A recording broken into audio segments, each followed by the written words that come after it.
재앙을 내리리니 그들의 생각의 결과라. 너희는 길에 서서 보며 옛적 길 곧 선한 길이 어디인지 알아보고 그리로 가라. 너희 심령이 평강을 얻으리라 하나 그들의 대답이 우리는 그리로 가지 않겠노라 하였으며, 내가 또 너희 위에 파수꾼을 세웠으니 나팔 소리를 들으라 하나 그들의 대답이 우리는 듣지 않겠노라 하였도다. 그러므로 너희 나라들아 들으라. 무리들아 그들이 당할 일을 알라. 땅이여 들으라. 내가 이 백성에게 재앙을 내리리니 이것이 그들의 생각의 결과라. 그들이 내 말을 듣지 아니하며 내 율법을 거절하였음이니라. 예레미야 6장 16절에서 19절 말씀. 위에 본문을 가지고 세 번째 글을 씁니다.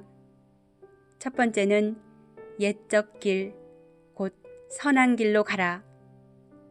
두 번째는 나팔 소리를 들으라. 그리고 마지막 재앙을 내리리니 그들의 생각의 결과라. 우리에게는 의지라고 하는 에너지가 있습니다. 의지 자체가 우리를 이끌어가는 것이 아니고 우리의 생각과 경험과 지식으로 결정된 사항에 대하여 반응하게 되는 우리의 행동을 구체화시키는 것이 의지입니다. 그래서 의지가 강하면 자신의 생각에 따라 강한 행동으로 이끌어지고, 의지가 약하면 자신의 생각이 아무리 옳은 것이고 꼭 해야 하는 것일지라도 강한 행동으로 이끌어지지 않습니다. 하나님은 우리에게 자유의지를 주셨습니다. 만약 우리에게 자유의지가 없었다면 생각과 행동이 달랐을 것입니다. 생각한 것을 행동으로 옮기는 것은 의지가 작동해야 하기 때문입니다. 사람들에게는 크든 작든 강하든 약하든 누구에게나 의지가 있습니다. 그 의지에 이끌려 자신의 생각을 행동으로 옮기는 것이고, 무형의 생각이 유형의 삶이 되는 것입니다. 이렇게 의지는 에너지로서 악한 자에게는 악한 에너지로, 선한 사람에게는 선한 에너지로 쓰일 뿐 아니라 악한 생각과 선한 생각이 구체적인 형태로 나타날 수 있게 하는 도구가 되는 것입니다. 하나님은 태초에 사람에게 자유의지를 주셨습니다. 그래서 선택이라는 기로에 서서 무엇을 선택할 것인가를 결정하고 결정한 사항을 행동으로 옮기는 것까지 허용하셨습니다. 아담과 하와는 선악과를 먹을 것인가 아니면 먹지 않을 것인가를 스스로 생각하고 결정하였으며, 자신의 의지를 사용하여 그것을 취하였고 결국 먹는 행동으로 마무리하였습니다. 하나님은 우리에게 자유의지를 주셨지만 거기에는 단서가 있습니다. 자유의지를 사용하는 사람이 자신의 행동에 책임을 져야 하는 것입니다. 위에 본문은 이렇게 말하고 있습니다. 우리는 그리로 가지 않겠노라. 우리는 듣지 않겠노라. 그들이 그렇게 결정하고 행동한 까닭이 그들의 생각 때문이고, 그 생각의 결과로 취한 행동 때문에 하나님의 재앙을 받게 된다는 것입니다. 우리에게 이미 주어진 의지를 없앨 수는 없습니다. 의지라는 에너지는 늘 우리를 이끌어갈 준비가 되어 있습니다. 지금 우리에게 중요한 것은 바로 생각입니다. 우리의 생각이 옳은 것을 선택하고 진리를 선택하고 선한 길을 선택하여야 하는 것입니다. 이것을 너무나 잘 알면서도 잘 안 되는 이유는 우리의 본성이 너무나 악하고 잘못된 지식과 굴절된 경험으로 만들어진 오류투성이의 거짓 정보가 내 안에 가득하기 때문입니다. 지난 수요일 예배 시간에 환상을 한 가지 보여주셨습니다. 두 사람이 있습니다. 한 사람은 자기 주위에 기왓장같이 생긴 나무 판자를 수십 장씩 여러 무더기로 쌓아놓고 시험과 연단과 환난과 문제들이 다가올 때마다 그 판자를 마구 뒤지는 것이었습니다. 그리고는 판자를 하나 골라서 집어들고 다가온 문제를 그 판자로 열심히 막고 있었습니다. 그 판자에는 성경 말씀이 적혀 있었습니다. 이 사람은 문제가 다가올 때마다 그 문제에 적합한 말씀을 찾아 그 말씀으로 문제와 싸우는 것이었습니다. 이 사람은 시간이 갈수록 점점 지쳐갔고 결국 문제 앞에 쓰러질 수밖에 없었습니다. 또 한 사람이 있습니다. 이 사람은 주변에 판자가 하나도 없었습니다. 그럼에도 이 사람은 어떤 문제나 시험이 다가와도 흔들림이 없었으며 요동함 없이 평안을 누리고 있었습니다. 이 사람 안에는 놀랍게도 주님이 계셨습니다. 이 사람 안에 주님이 계심으로 주님의 빛이 이 사람 안에 가득하였고 또한 이 사람 밖으로도 빛이 반사되어 이 사람 주변이 밝은 빛으로 가득하였습니다.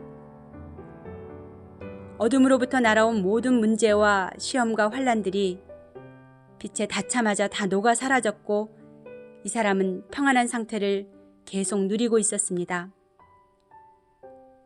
처음 사람은 지금의 대부분의 신자들의 모습입니다. 성경을 많이 읽고 성경 공부도 많이 하였고 교회도 오래 다녀서 설교 말씀도 많이 들었고 그래서 알고 있고 외우고 있는 말씀이 많습니다. 이들은 성경 말씀을 자신의 문제 해결의 도구로 사용하면서 하나님께 떼를 씁니다. 하나님, 성경에 이렇게 나와 있잖아요. 해결해 주세요. 해결해 주세요.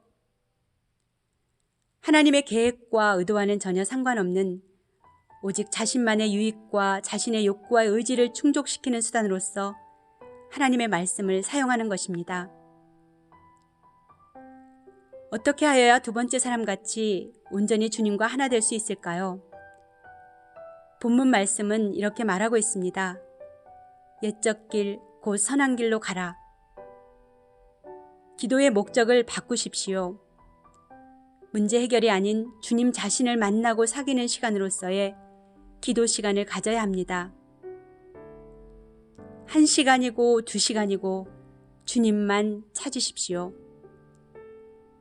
주님의 이름만으로도 충분합니다.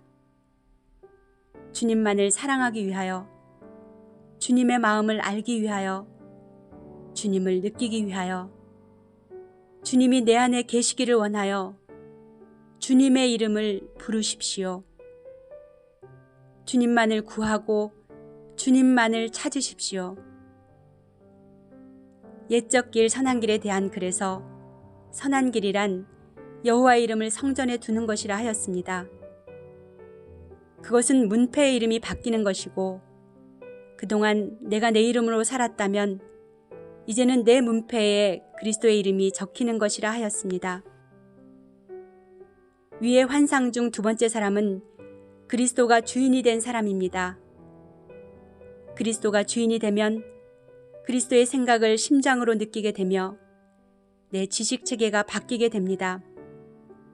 나의 잘못된 지식, 굴절된 경험, 오류투성의 거짓 정보들이 주님의 지식과 지혜로 바뀌게 되며 주님의 살아있는 말씀이 내 안에 혈관을 따라 흘러 나를 강건하고 견고하게 세워줄 것이며 따라서 주님의 살아있는 말씀의 빛이 모든 시험과 문제들 앞에 요동치 않는 담대함과 평안을 주게 되는 것입니다.